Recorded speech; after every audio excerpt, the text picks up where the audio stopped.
Salut à tous, on se retrouve aujourd'hui pour parler du Paris Saint-Germain ce samedi 3 août et on commence tout d'abord avec le programme du PSG pour cette fin de semaine. Donc aujourd'hui on est samedi et ce matin il y a eu entraînement à 10h30, donc demain ça sera jour de repos, ça reprendra l'entraînement dès lundi bien sûr pour une nouvelle semaine d'entraînement. Et concernant l'entraînement de ce matin, quelques photos. Tiens, tout d'abord, nouvelle séance pour nos Parisiens et la dernière sur cette semaine. On peut voir Marco Asensio, on peut voir également Moscardo avec Cherendo qui a changé de coupe de cheveux, on peut voir Donnarumma avec Beraldo de retour à l'entraînement. Lui qui a joué la Copa América avec le Brésil, il était de retour aujourd'hui à l'entraînement. Marquinhos devrait revenir normalement dès lundi bien sûr. Donc voilà, concernant l'entraînement, toujours en cours du côté de Paris. On continue cette fois-ci avec les joueurs du PSG en sélection. Il y en a quelques-uns qui ont joué hier. Les matchs de quart de finale des Jeux Olympiques. Et tout d'abord le Maroc d'Achraf Hakimi, où c'est le capitaine. Il joue un quart de finale contre les États-Unis et ça a été une magnifique victoire pour les Marocains, 4-0. C'est au Parc des Princes la rencontre, donc le stade du PSG, et Hakimi a été buteur chez lui au Parc des Princes. Donc 4-0 pour le Maroc qui se qualifie pour les demi-finales de ces Jeux Olympiques. Félicitations Maroc, félicitations bien sûr à Achraf Hakimi. C'est que le Maroc depuis quelques mois on va dire, donc demi-finale de la Coupe du Monde 2022. Bon, lors de la CAN ils avaient déçu comme vous avez été éliminé en huitième de finale, et là demi-finale au moins des Jeux Olympiques. Donc 3 chances sur 4 voilà pour Hakimi d'accrocher une médaille, que ça soit or, argent ou bronze. Encore 2 matchs à disputer, parce que même s'il perd la demi-finale, il jouera bien sûr la petite finale pour la médaille de bronze. Ça sera contre l'Espagne, voilà qui jouera. Et Achraf Hakimi, fier d'être marocain, merci Paris, voilà ce qu'il a pu mettre sur ses réseaux sociaux. Et quand il a marqué son but, on peut voir sa famille bien sûr qui était en loge du côté du Parc des Princes, qui apprécie bien sûr la performance d'Achraf. Et un autre Parisien a joué également hier, c'est l'Espagne de Arnaud Tenas, le gardien du PSG qui a commencé titulaire. Parfait, match parfait pour lui parce que déjà son équipe s'est imposée 3-0 et clean sheet pour lui, pas de but encaissé pour Arnaud Tenas avec l'Espagne. Et du coup l'Espagne se qualifie également pour les demi-finales et ça sera un duel 100% joueur du PSG. Hakimi avec le Maroc contre l'Espagne d'Arnaud Tenas. Les deux s'affronteront là, ça sera lundi à 18h ce match-là pour une place en finale des Jeux Olympiques. Et l'autre demi-finale sera l'équipe de France contre l'Égypte. Voilà pour l'autre place en finale. Donc voilà ce tableau final on peut dire par rapport à ce tournoi olympique qui va se finir là. Tiens, ça sera la semaine prochaine.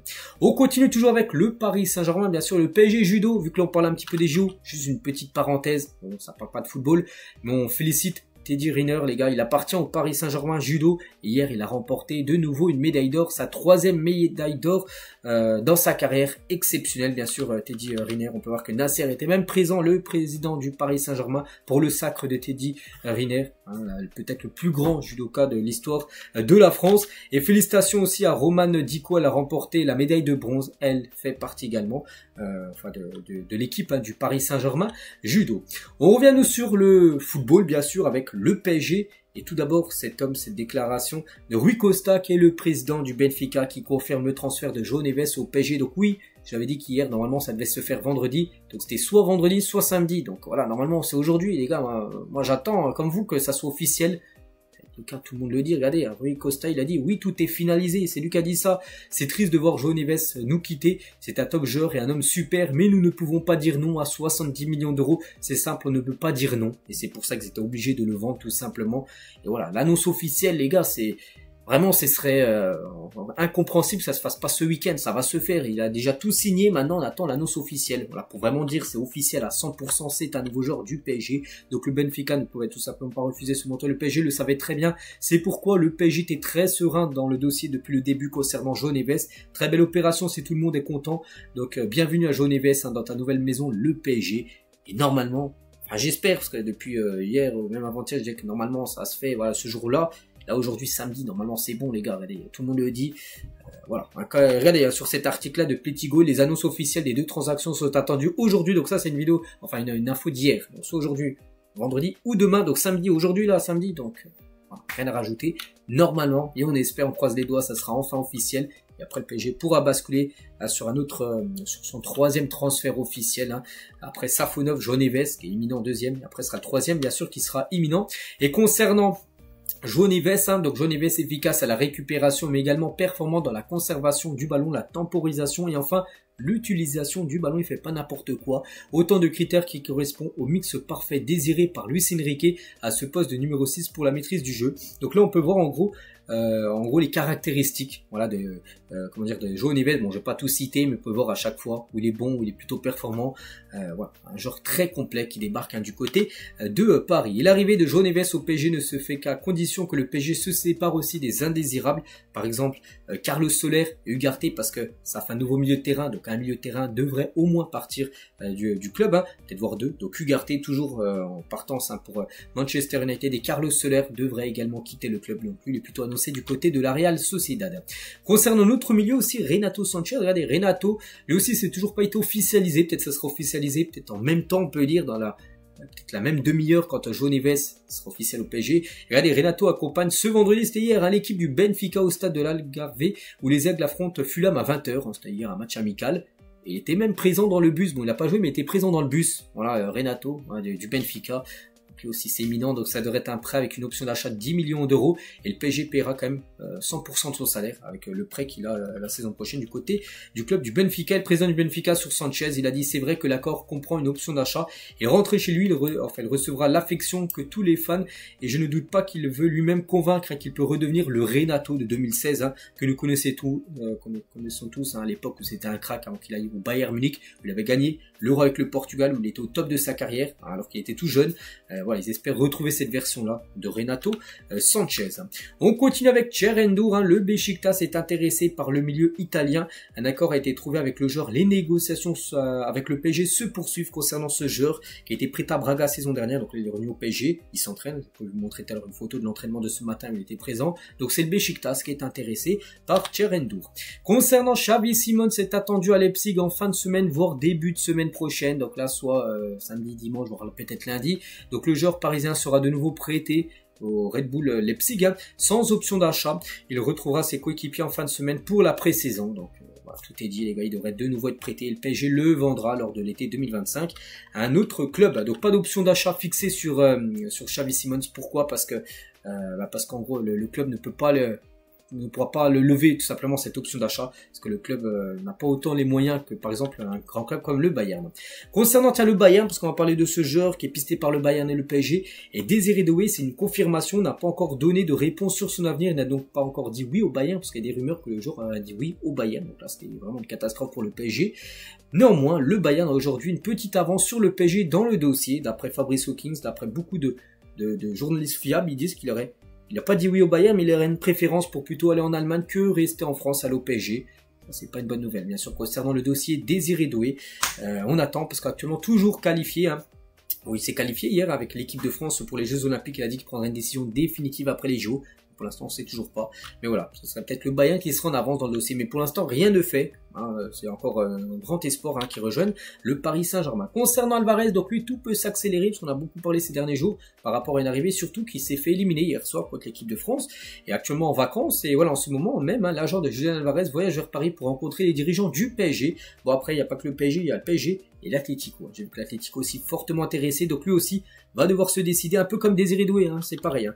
Les deux joueurs vont quitter leur club, donc lui va quitter City, lui va quitter Rennes, c'est quasiment sûr. Et les deux joueurs ont le choix entre deux clubs, donc lui PSG et Bayern, et lui donc le PSG et l'Atlético Madrid. Voilà. Bon, maintenant c'est au joueur de trancher concernant le club qui souhaite rejoindre. On verra. Concernant Julian Alvarez, mais tout pourrait s'accélérer hein, vu qu'il a été éliminé. Voilà, de ces Jeux Olympiques.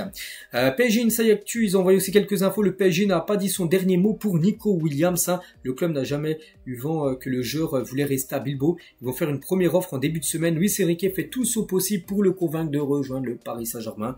Et voilà, hein, comme j'ai dit, même en Espagne, tout le monde dit qu'il devrait rester à Bilbao. Mais pour l'instant, tant qu'il n'y a encore rien de fait, le PSG ne lâche pas concernant Nico Williams. Le PSG ici et Ignacio, une histoire qui dure depuis 2 ans. Malgré tout, le joueur est toujours au Sporting Lisbonne à ce jour. Hein. La réalité, c'est que le joueur ne fait pas l'unanimité à Paris. Campos pourrait toutefois formuler une première offre prochainement en cas d'échec d'autres pistes. Hein. Et Zubimendi, aussi qu'on a parlé hier. Hein. Le PSG essaie actuellement de faire un échange entre Carlos Soler contre Zubimendi. Soler accepte de partir à la Real Sociedad. Mais est-ce que la Real Sociedad accepterait de lâcher Zubimendi dans l'autre sens? Ça m'étonnerait. Voilà, concernant ces 3 joueurs que le PSG espère également recruter. Bon, il y en a, ça semble très compliqué comme Nico Williams ou même Ignacio. Zubimendi, on verra, mais voilà. Voilà, concernant aussi d'autres infos mercato. La programmation type d'une journée de Ligue 1 la saison prochaine. Donc n'oubliez pas qu'il y aura sur les 9 rencontres, 8 rencontres seront sur DAZN, ou DAZN, je sais pas trop comment ça se dit. Une rencontre sera sur BeIN, ça sera le match à 17h le samedi. À noter que le PSG qui joue souvent en prime le soir, soit 21h le samedi soir ou soit le dimanche, ça sera souvent sur DAZN que le PSG sera diffusé. Et on finit aujourd'hui les gars avec Presnel Kimpembe qui souffre d'une simple alerte musculaire parce qu'hier il y avait des infos, Kimpembe blessé, tout ça, on avait peur d'une rechute de son tendon d'Achille, il est blessé quand même depuis février 2023, depuis plus d'1 an et 5 mois il est blessé. On s'est dit non, il n'a pas rechuté de son tendon d'Achille, il a beaucoup de temps à se remettre. Non, c'est simplement une alerte musculaire, heureusement, contrairement aux rumeurs qui permet pour son protocole de reprise adapté. Il ne s'agit pas d'une rechute, d'une simple alerte musculaire. Après une aussi longue convalescence, le staff ne s'attendait pas à une reprise rectiligne, il n'entend rien précipiter, et concernant sa reprise, le protocole de Kimpembe prévoit d'alterner cet été travail en salle, journée de soins, séance individuelle ou collective, et aucune date de retour à la compétition n'avait encore été fixée, sachant que tout le monde était conscient que ce ne serait pas pour tout de suite. Même si là il est à l'entraînement, il peut pas encore revenir jouer à la compétition. Là, le premier match de Ligue 1 contre le Havre dans à peu près moins de 2 semaines. Maintenant, ce sera vendredi, dans moins de 2 semaines, 13 jours maintenant. Il sera pas disponible, certainement, pas de risque pris, il reviendra. Il sera là quand il sera à 100% Kimpembe. Et on finit aujourd'hui, tiens, avec Neymar, parce qu'il y a 7 ans, jour pour jour, c'était un 3 août, c'était en 2017, donc il y a 7 ans. Le PSG ramenait Neymar en Ligue 1, 222 millions d'euros qu'avait déboursé le Paris Saint-Germain au Barça. C'est toujours à l'heure actuelle le plus gros transfert de l'histoire du football. Donc on n'oublie pas bien sûr cette date du 3 août 2017 avec Neymar. Bon, est-ce que c'est une légende du PSG certainement, parce que quand même il a marqué l'histoire du PSG, mais on attendait beaucoup plus bien sûr de Neymar. Bon, il y a des saisons où il a été exceptionnel, après il a beaucoup aussi été touché par les blessures. Après on sait que la fin de carrière à Neymar au PSG a été compliquée. Bon bref, voilà, c'est un joueur quand même quand même marqué un petit peu l'histoire bien sûr parisienne. Donc voilà les gars ce qu'il y avait à dire aujourd'hui, j'espère que ça vous a plu. Donc nous on se retrouve demain, certainement demain dimanche pour le prochain numéro. Je vous souhaite une très bonne journée et à demain.